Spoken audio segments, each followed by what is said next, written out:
Now, many church leaders we've spoken with equally agree that human life is sacred from conception to creation. But state leaders in Alabama differ on how the government uses the church's beliefs on abortion. While recognizing and supporting the anti-abortion movement, some believe the government should not legislate how and when a woman receives medical care.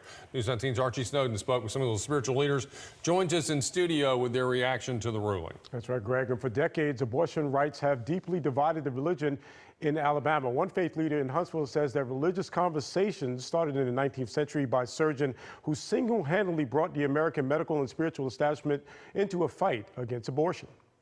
Horatio Storer and a small group of physicians sought to reframe the ideas around safe, free, and private abortions.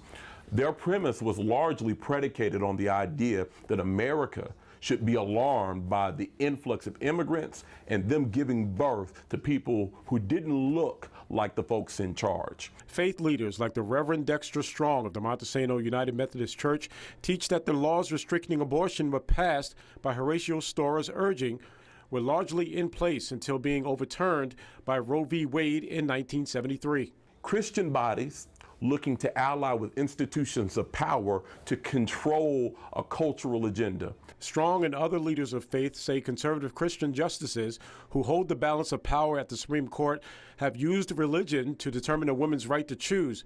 He believes religious leaders should not give moral authority to government officials. We need faith leaders who are committed to compassion, love, and justice to guide those conversations with their parishioners without the government's involvement. An abortion ban means stiff penalties if violated. Pastor A.R. Bernard of Christian Cultural Center took to social media and said in a tweet, elected officials should respond thoughtfully and compassionately, protecting the life of the unborn without treating those women seeking abortion as criminals. And I don't think there's ever a time where a politician gets to decide what is and isn't Christian. That's my job, not theirs.